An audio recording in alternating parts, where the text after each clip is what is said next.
Too hot to handle, too cold to hold. They called the Ghostbusters and they're in control. Had them throwing a party for a bunch of children. While all the while the slime was under the building. So they packed up the group, got a grip, came equipped, grabbed their proton packs off their back, and they split. Found out about Biggo, the master of evil. Try to battle my boys. That's not legal.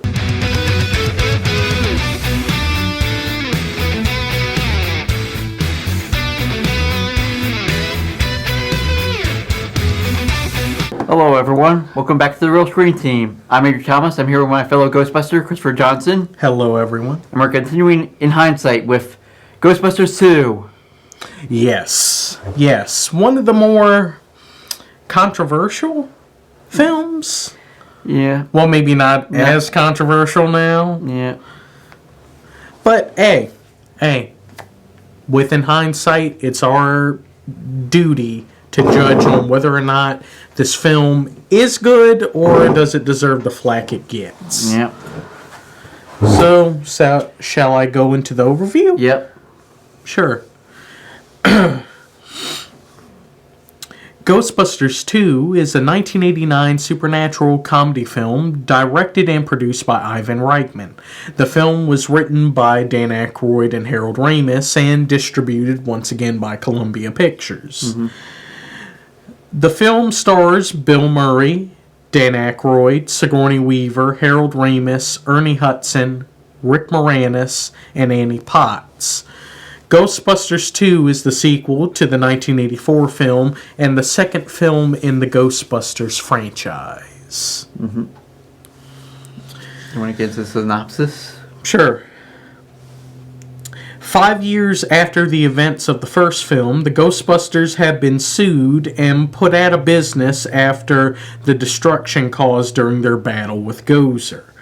When a new paranormal threat in the form of Biggo the Carpathian emerges, the Ghostbusters reunite to combat it and save the world. Since we rewatched it, I still have a love for the movie, so I didn't think it was that bad. But we kind of know why some people might not like it. So. Yeah. But I mean, with talking about the good, the cast is still in top form. Yeah, Bill Murray is Peter Venkman. He's pretty funny. He now plays the surrogate dad role now. Yeah, because apparently, after things didn't work out between Peter and Dana, because Peter's Peter, mm-hmm. She actually ended up hooking up with that unseen that guy. That guy that we never really found out his name in the first film when Dana is leaving the area where she, is a part of the orchestra. Yeah, that guy that she's talking to turns out to be the dad of Dana's baby, Oscar. Mm-hmm. And apparently he split too. Mm-hmm. I swear. Mm-hmm. Deadbeats. But, hey, Peter actually does do a good job in kind of, being the surrogate father, and we actually see him and Dana rekindle their relationship. He's not much of a womanizer in this one as he was in the first one. Yeah. He grew up. Yep. I mean, Dan Aykroyd is still great as Ray. Yep, he plays also a huge part in the climax where he gets possessed by Biggo on that one. Don't look into his eyes. Why would you look into his eyes? He looks into his eyes twice. And it's also another Ray's fault with all this. Why is this always like half the time Ray's fault? And apparently he's started a book about, he started a bookstore about ghosts and the occult. Which he still has, as we see in the upcoming movie. Yeah. Hey, continuity. Can't wait to hopefully see more of the bookstore again. Yeah. with Egon, he's still doing science. Although he's much more happier and cheerful. Yeah, which is something I definitely like. Egon is much more warm. You know, he actually shows a lot more emotion, and he shows that he legitimately cares about everyone. Yeah, he smiles a lot in this, mainly with Dana and all of them, and also you see him invent the new proton packs, the slime proton packs. And he's made a new updated scanner. Yeah. It's ectometer. Oh, my apologies. My apologies. It's like I always watched the cartoon. It's ecto something. Like we said, Sigourney Weaver is still great. You know, as Dana. Feel bad for her. Yeah. Because deadbeats. Yeah, along with she has another ghost terrorizing her again. I swear. In the deleted scene, she even mentions, is she having bad luck for having it happen to her twice already? Yes. Yes. Yes, she is. Yes. Although Peter tries to calm her nerves and say, no, it could happen to anyone. That it could happen twice. Well, that's what he says in the lead scene, yeah. Well, he's not wrong, but at the same time, I mean, she was used as a pawn for a greater evil, and then her baby's in danger because of another evil. Yep. Yeah, it's bad luck. It's bad luck. Yeah. But she plays good with there. You see her more pursuing Peter, more trials over rekindling their relationship more than we did in the first one where she was just trying to bug him off. And plus we get even more sense of she became very close friends with the rest of the Ghostbusters as well. Yeah, visiting Egon there, knowing where they work, although she didn't want Peter to be involved in the case because of, well, we already know what's going to happen in this movie. Yeah. Yeah, it would be a bit awkward. Yeah, which does. Yeah. But with other returning characters, Louis Tully, played by Rick Moranis. He has much more of a character development in this one. Yeah. And you can definitely tell he's playing more what we tend to know Rick Moranis as far as his acting. A lot more of Honey, I Did Something to the Kids or Myself Because Science. Or maybe even a slight little bit of him as Dark Helmet. Yeah. Slight little bit. Although his goal is to be another fifth Ghostbuster. Yeah. And there's one of the lead scenes where he talks to Janine saying that he secretly wants to be a Ghostbuster. Don't tell anyone. And apparently, not only is he still an accountant, he also went to law school. Yeah, during the night. Yeah, so, lawyer accountant. But he's not that good of a lawyer. Yeah. He only won by default. Yeah, because ghosts return. Yep. Now, and of course, some of the characters now, you definitely notice some things changed. Mainly for Winston and Janine. Winston looks more like his cartoon counterpart. Without the shape, without the mustache. And his hair's a bit different. Yeah. And dear God almighty, what did they do to Janine? She looks like her Q5 counterpart from the cartoon. Only without the voice change. Why? Why did you do this? Why? Because pointy glasses are scary. That's stupid, and she didn't even have pointy glasses in the first film. I know, I'm just referencing the cartoon. I know! Why did you all have to mess up something that wasn't broken? Let alone that she is now, instead of, she's stopped getting hard on with Egon and went to Louis Tully. Which, why? Why? No! Although it appears she might still have some feelings for Egon because she gets turned on by Louis wearing the Egon uniform when he's a Ghostbuster. So, It's a Spangler. So maybe there is still something between her and Egon? I don't know. Maybe. Yeah, maybe. This definitely needs to be discussed in Ghostbusters Afterlife. Yeah. It better be discussed. Mm-hmm. Yeah. But, yeah. I'm glad Winston definitely has more to do in this film. Yeah, he appears in the very first scene there with the birthday party helping Ray, although we don't see what his other job is afterwards before they get back. Yeah. And also, he wasn't on trial. Yep.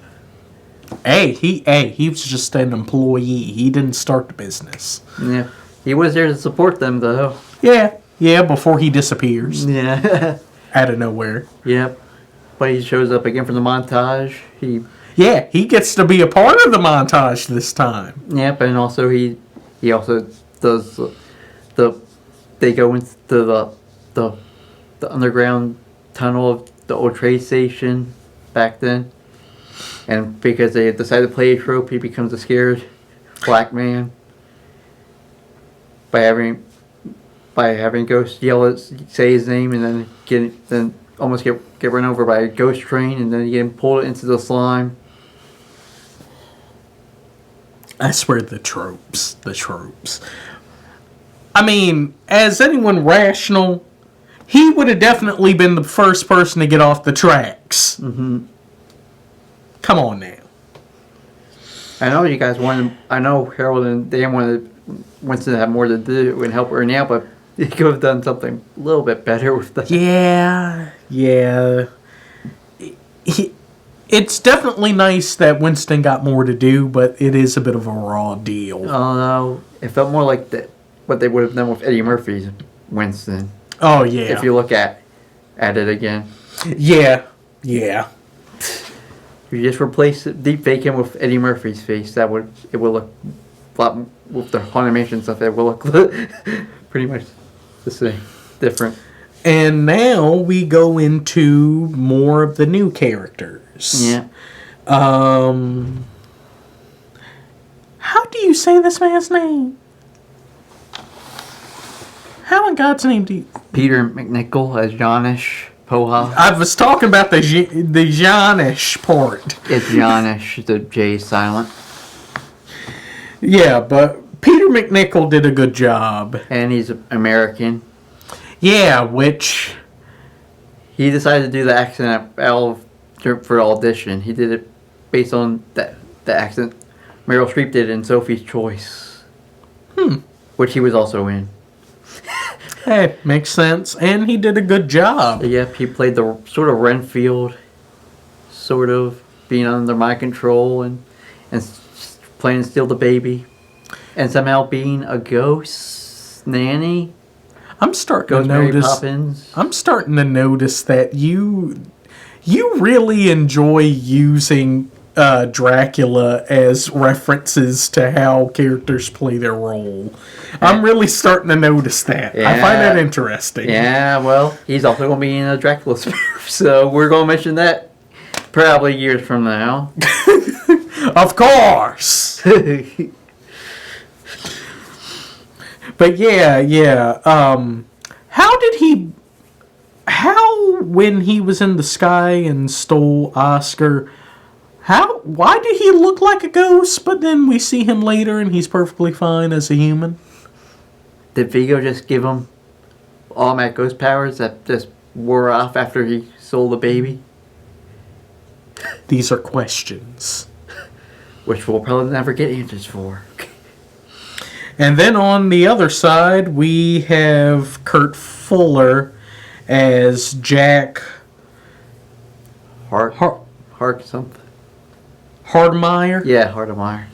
Yeah, he's the guy that's helping Mayor Lenny Cloth.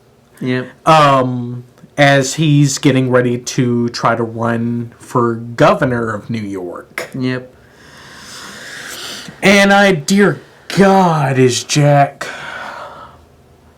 He makes things so much more difficult. Yep. He's just like Walter Peck. But at least Peck was a bit more likable. At least a little bit more likable or a little bit more interesting.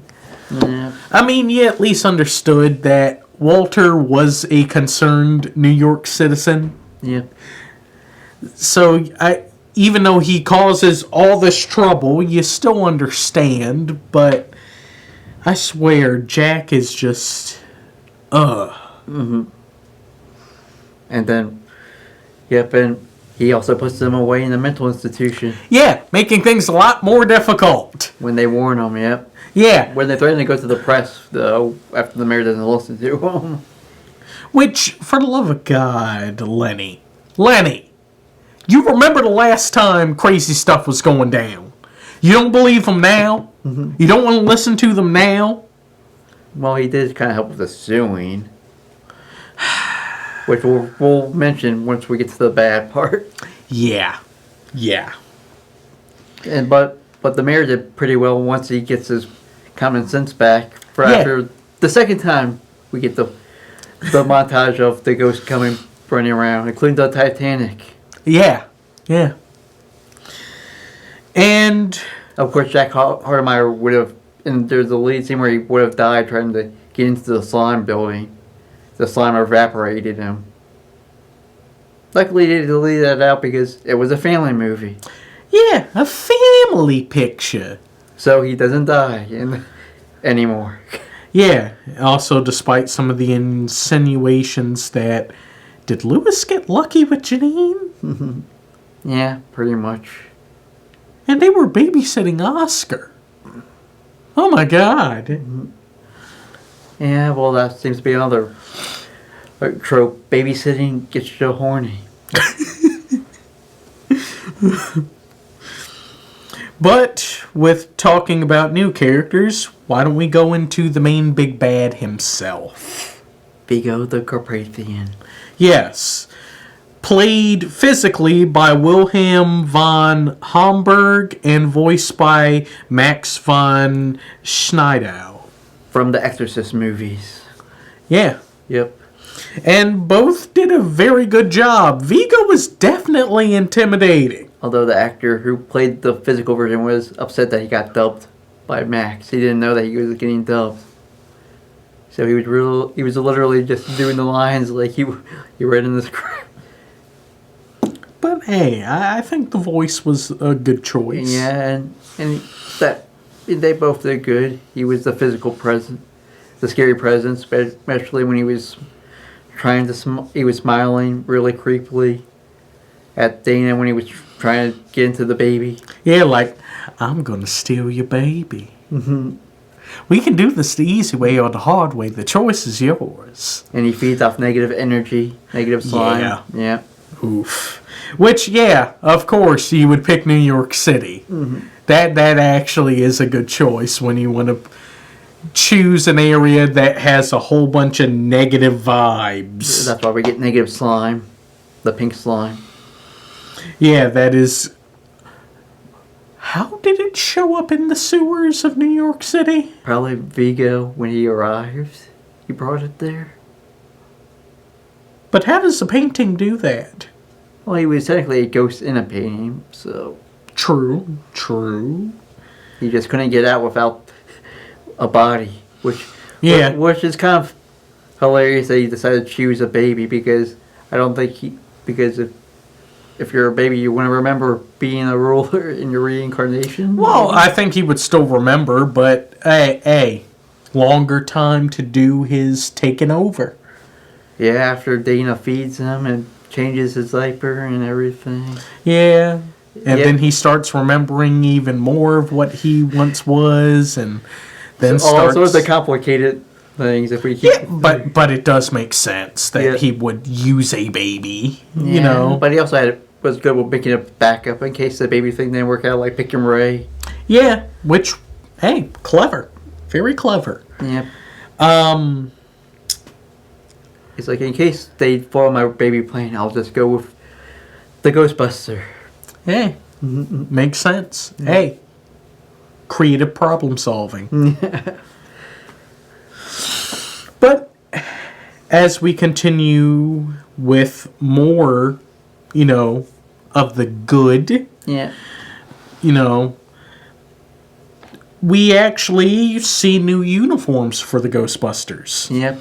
Yeah, when they finally get to go back in business, which one, I get the branding, but why are you using the peace sign? Why are you using the logo for the film? Yeah. Yeah. It really wouldn't make any sense. Is it supposed to be like the second time around, or? Yeah, I'm trying to fully understand that. Wouldn't it make sense for you to use the original logo? But hey, marketing, branding, you kind of get it. Yep. But yeah, they get new uniforms. The grayish ones. Yeah, the dark gray along with an updated version of their tan. Yeah, but of course they kind of got inspired from the cartoon also with some of that. With the whole gray. Yeah. Which makes sense. It makes sense. Because the cartoon was still going on at this time also, so. Yeah. And also another thing with Vigo, we get a lot more backstory. Yeah. I mean, we got the idea of Gozer, some ancient entity of evil that was worshipped by this crazy cult. Although we didn't do that till like the climax. Vigo, we sort of got it at the beginning, and then the Ghostbusters figured it out on themselves this time, instead of wondering who is this mysterious thing and us never seeing him till the climax. Yeah. Well, this time we know Vigo's backstory. Mm-hmm. I mean, dude was messed up. He was. Imagine Vlad the Impaler on steroids. Another Dracula reference. You're rubbing off on me. And dear God, with how he became a ghost, they did everything to make sure this man was dead and stayed dead. I mean, they shot him, they stabbed him, they cut his head off, they disemboweled him, and then they got horses to draw and quarter him. They did their best to make sure he was dead and gonna stay dead. Like a certain villain, Michael Myers. They should go for the head. And like we said, Vigo had much more of a presence in the film. He was a threat. Yep. Whether the Ghostbusters knew it or not until the final climax. Though I do have a question. Mm-hmm. When we saw Vigo get defeated, the painting turned into something different. How in the Ghostbusters video game, which fantastic video game by the way, how do they have Vigo's painting in the firehouse? And how come you're able to talk to him? I thought maybe he found another painting to get into. And they found it before. But it looked exactly like the original painting. He's a ghost. He can put himself into any painting. But he is still sentient. How is he not? We can do that once we review the video game. If we ever do video game reviews. Yeah. Too much. I'm just saying there's definitely explanations need to be made. I know it was an awesome Easter egg, but explain. Yeah. But just like the original film, we also got some pretty cool cameos. Yep. We got Cheech Marin. Yeah, as a dock supervisor who's watching the Titanic return. Yeah, better late than never. He also watches the Ghostbusters come with the Statue of Liberty also. Yeah, I swear that had to be one weird evening for him. Yep. And also, we get to see Bobby Brown. Yep. Yeah, arguably the king of R&B. And New Edition member. Yep. Bobby Brown. As a doorman for the mayor. Yep, while his theme song was playing. when the Ghostbusters got arrested again. And even asked them if he could get a proton pack for his kid brother. And of course they tell him, it's not a toy. Yep. Although he's credited Bobby Bearford Brown. Yeah, they actually included his middle name. Yeah. Which is weird enough. Yep. And of course, another interesting cameo. We get the director of the newest film. Jason Reitman. Yeah, back when he was nothing more than, what? Ivan Reitman's kid. Yeah, and what, was he 10 or 12? I don't know. He was somewhere in the teens. Preteen. Preteen, yep. Saying the line to Dana, to Ray Stantz, my dad says you guys are full of crap. Yeah, which, okay. Yeah. While it is cool to see Jason Reitman, now we need to start to get into the bad. Mm-hmm. How did people forget the events of the first film? Or apparently they didn't, but why would anyone think that they were full of crap when how many story tall Marshmallow Man was rampaging through Upper Manhattan? And there were how many tons of toasted marshmallow fluff all over Upper Manhattan after he was defeated? And where did all the ghosts go in those 5 years? Well, did they find every other places to haunt? Possibly. Away from New York? Possibly. I mean, no great evil was trying to utilize their abilities for things. So the only real ghost would probably say was Slimer. Well, yeah. And only he interacted with Lewis, and that's about it. Which is some bull. Yeah. I mean, with them pushing the whole Slimer and the real Ghostbusters, Which was this time. Why wouldn't you have Slimer interact with the Ghostbusters? Yeah. Yeah, I would like to see him and Bill Murray's Peter's relationship on this one. See how maybe it was different from the other one. Maybe it was similar to the Kool-Aid one. We don't know. We'll never know that one. I swear. I mean, I really don't understand how some people would think the Ghostbusters are frauds after everything that happened in the first film. And this is also a choose-your-own adventure thing. In the real Ghostbusters, they're not out. They never lose business after this one. And this is another alternate timeline. Yeah, which makes things weird. It's like the Halloween thing or whatever horror movie, or Superman one. Choose your own timeline. Because the cartoon continues immediately after the first film. Yeah. But then later on, doesn't the cartoon reference this film? Yes. There's a comic on this one for the real Ghostbusters on Ghostbusters 2. I'm so confused. Where we get the only animation version of Dana is on the comic version of the real Ghostbusters and Ghostbusters 2. What, was Sigourney Weaver was she too expensive? No, I think they just wanted Peter to be the womanizer in the cartoon more than... So he couldn't have one love interest. Doing him dirty. Mm-hmm. But I swear, this makes no sense to me. Yeah. And yeah, the timeline of the film itself is also confusing. Yeah, let alone when they get back into business and all that. It's somewhere in the holidays. We just don't know where it fits into it. Is it like right around or immediately after Thanksgiving? Because the film ends on New Year. Either that or they started Christmas early in October. Which people do that now already. But everywhere was Christmas themed. Yes, I know. But that's only... Yeah, but maybe those people just love Christmas in that area of New York more than Halloween. I swear. Yeah, it doesn't make sense, especially with the whole montage of them catching ghosts. And getting their business back so quickly. Yeah, thanks to busting ghosts that the judge...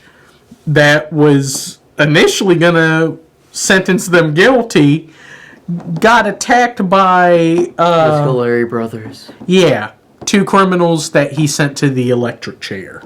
Yep, and they came back with the electric chair. Yeah. Yeah. But the only real... But the soundtrack's amazing also. Run DMC, Yes, the Run yes. DMC's version of Ghostbusters is really awesome. Yes. Both versions of both Bobby Brown songs are good. Yes. He's the main focus on the soundtracks. Yep. He himself wrote We're Back. Yeah. And then he got the fantastic songwriting stylings of L.A. Reid and Babyface to write On Our Own.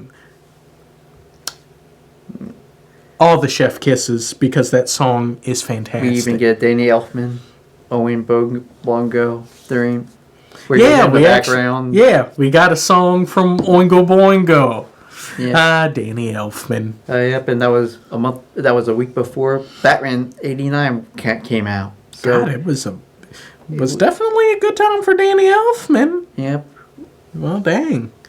Big ups. Yeah. Ups. this was the beginning of Danny Elfman's career as a movie score. Well, though, didn't that start with Pee-wee's Big Adventure? Yeah, but I don't. Which was earlier than this? Yeah, but I don't think people remember any of the score for Pee-wee more than the Batman stuff. But everybody remembers Pee-wee's Big Adventure. Yeah, Come on now, man. The Pee-wee Herman. there's also Beetlejuice. That, too. Yeah, dear God. He's just a part of that team of people Tim Burton has to have in nearly everything he makes. And more Sam Raimi. Well, yeah, Sam Raimi too. Yeah. Yeah. But, bro, I mean, still my favorite song off of this whole thing is On Our Own. Mm-hmm. More proof that the album, well, Bobby Brown's second album, Don't Be Cruel, is an absolute classic. And more proof that he was able to do great music without New Edition. Even though him with New Edition is fantastic. And we already said about some of the characters looking like their cartoons. So Yeah, which I'm not a fan of. And Lewis and Janine being in a relationship, which I don't agree with at all. And then Ray being possessed by Vigo. It was good potential, but they didn't really play on it until like the climax. They should have played it more. It would have been much more Interesting. interesting and probably emotional, especially if you possessed them before they invented the slime proton packs, and then Egon would have found a way to do the slime proton packs. That would have made it much more interesting. Yeah, it definitely could have added a lot more drama to how the final third occurs. Yeah. But, I don't know. Yeah. Missed opportunity. Yeah. But we want to go into the score since we went over a whole thing on the back. Sure. Why don't you go first this time? Now, I'm giving this the benefit of the doubt. I'm giving it an 8 out of 10. Mainly because of my love for the movie. And also it was the first Ghostbusters movie I've seen. And I also watched this during New Year's. This is a New Year's Eve movie. I recommend watching this every New Year's Eve. Mainly because, like we said, the holiday timeline doesn't make really much sense, so I go with just New Year's Eve. The climax takes place on New Year's Eve. It ends on it's a New Year's movie. For me, I give this a 7 out of 10. Mm-hmm. It's a very solid movie. With the good and bad, they're pretty much leveled. Yeah. You know, so you can't really necessarily say it's a bad film, or you can't say it's really on the same level as the first film. Mm-hmm. Because it does follow the same beats of the original film. Mm-hmm.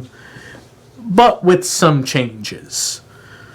I mean, heck, they use the freaking Statue of Liberty and control it with the Nintendo Power Controller. Hey, Nintendo, you're playing with power. And something it's a good force bringing along that's walking around New York City instead of a force that was used for evil. Yeah. Safe off. Yeah. What better way to get people on your side with patriotism? Yep. And somehow they were able to bring it back to its spot. Yeah, which I'm trying to figure out how that works. Did they just take another long control walk down?